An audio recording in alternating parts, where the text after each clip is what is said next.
Star Wars, Young Jedi Knights, The Emperor's Plague, Chapter 12. The young Jedi Knights emerged from the Venetian's bunker, each carrying a pack that held enough explosives to blow up the substantial portion of the depot. As they realized what they were about to do, their lighthearted camaraderie had turned to grim determination. When Born Thol narrowed his eyes, inspecting his companions, Jason was worried the man might dismiss them as a bunch of kids caught in a dangerous situation. Instead, Raynar's father saw bravery there, and a dedication to a purpose. He had obviously considered them all, including his own son, to be real Jedi Knights. Jane had dug in her pack to take inventory of the explosive detonators and space mines she had stashed there.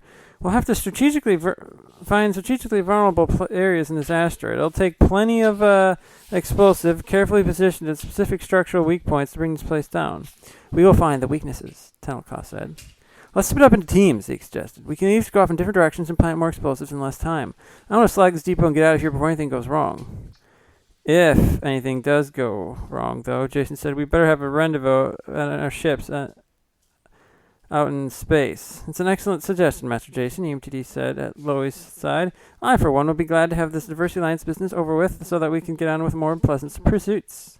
Loe patted the little translating droids of commiseration. He barked and chuffed an alarming suggestion, which EMTD passed along.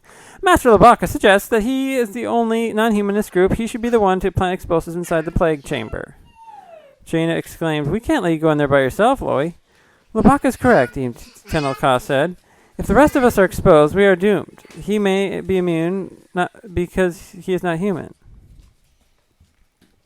I think we'll all encounter significant dangers in setting our own explosives, Jason said, understanding the grim truth behind Loe's realization. Somberly, they went in separate directions, carrying their explosives. Loe trudged toward the central plague chamber. EMTD clipped on his belt. Zeke and Raynar stayed with Born Thol, who was loading up the munitions storage room, while Jason, Tenelka, and Jaina went off to disperse the detonators to structural weak points in the domes and tunnel structures. As they hurried, Jaina scrutinized the tunnel walls, corridor intersections, and pressurized domes. She hesitated outside the doorway to one of the overhead domes, unslung her pack, and withdrew. As they hurried, Jaina scrutinized the tunnel walls, corridor intersections, and pressurized domes. She hesitated outside the doorway to one of the overhead domes, unslung her pack, and withdrew a heavy disc. A space limpet mine. Holding the mine against one of the metal walls, she pushed a button to activate its magnetic steel. With a clank, the mine attached itself to the wall. She looked over at her brother, and Tenelka raised an eyebrow. These limpet mines used to be sent out like a cloud into space. If one attached itself to the hull, it could pull an entire Corellian cavette. Tenelka grunted in appreciation. Devastating. The only problem was they clung to anything metal in the vicinity. They used no discrimination routes, and several Victory-class Star Destroyers ended up as victims in their own space mines. Serves them right, Jason said. It's always tragic when warfare causes unintended casualties, Tenelka said, even Imperial ones. Well, if we destroy the depot, the Emperor won't cause any more casualties, Jaina said. She activated the space mine with the lights winked on, ready for detonation. She went further down the wall of the dome and planted another mine on the opposite wall. That should take care of this dome, she said. Now let's move on to the next one. Jason, following, planted detonators at branch points of quarters. Once they set off at this destruction, nothing would remain of the asteroid but a dead rock. A dead rock as dead as it had been before the Empire set foot on it. Labaka hesitated outside the doorway of the central plague chamber. This airtight room contained more death than he had ever seen in one place. Sealed, transparent cylinders filled with multicolored liquids, vials of plague solutions, nutrient baths teeming with virulent organisms. It was his responsibility to destroy them all, and he carried high-temperature incinerating explosives to do the job. It wouldn't just do to crack open the vials and disperse the liquids. He had to make sure an explosion was hot enough with enough incandescent heat from a dozen thermal detonators to annihilate the virus that had been created to kill human beings. Well, Master Labaka, it does no good to wait, EMTD scolded. It's high time we went inside and plant the detonators. The others are counting on us. Labaka growled something, and EMT huffed. I'm not being impatient. Just because I'm a droid and can't get a plague doesn't mean I don't understand the dangers. I can well imagine computer viruses, you know. Rather than endure more of the droid's talk, Loe worked the airlock controls, assisted by EMTD's rapport and with computer systems. The air within the pressurized chamber was kept sterile, and backup systems and failsafes prevented any possible leaks. Loe stepped inside, his fur bristling with apprehension. The metal floor felt cold against his feet, and the air smelled harsh and disinfected.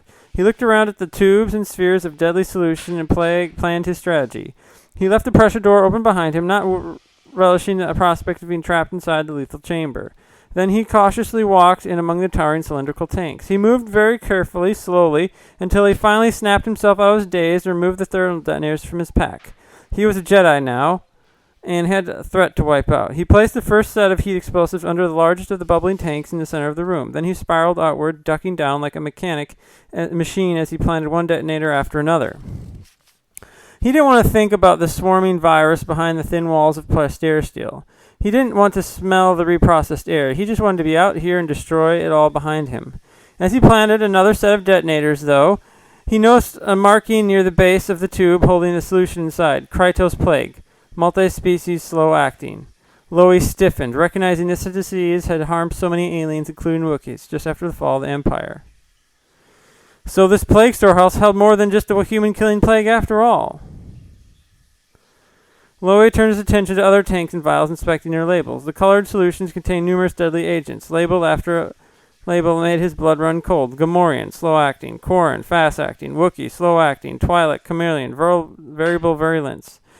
Roy realized if Lola Tarcona got her hands on all of this, she could not only destroy humans, but she could also threaten every other race in the galaxy. The leader of the Diversity Alliance could assert power over any species in any way that the Emperor had dared, even the Emperor had dared not to do. Lowy planted his remaining detonators as fast as he could, then rigged up a central explosive controller, which he placed near the main containers in the middle of the room. He would be very glad to get out of this place. Not even he was safe in here. After the other young Jedi Knights went up to their way, Raynar stayed beside his father inside the munitions bunkers. Zeke put his hands on his hips and looked up the remaining explosive blasters and detonators. Still plenty here left to cause quite a bit of destruction, he said. Born Thol went to work opening cases and linking detonators, preparing to trigger the remaining explosives. If we set off all these, Thol said, we'll put this entire asteroid into a spin. I'd rather not be here when that happens, Raynar said. His father looked at him with an understanding smile. We won't be, Raynar, he said. We'll make sure to get you out here safely. Bornthol worked hard to arrange boxes, linking up blast points for sympathetic explosions. His son dutifully opened more cases, while Zeke opened another after another, making connections, checking timers, and setting the stage for the biggest explosion he could imagine. If Jenny can find enough structural weak points to booby trap, then we should take care of the weapons depot once and for all, Zeke said, confident in his friend's abilities. Born sighed. I should have found a way to do this myself a long time ago. We're finished here, Zeke said, impatient to get moving again. He grabbed several explosive packs to take with him. We'll plant these along the way, then pick Lowy up back at the central chamber. With each explosive she planted, Jaina felt the metal-lined hallways seemed to close in on her. At her direction, Jason sent timed explosives in alternate places, while Tenel Ka drew her lightsaber and sliced partway through the support beams or disabled safety interlocks. Blaster bolts. When this place blows, it's really going to blow, Jason observed. Hey, how many thermal detonators does it take to blow up an Imperial weapons depot? Aha, Tenel Ka said, responding to Jason's attempt at humor, as if the question were a serious one. The answer is obvious.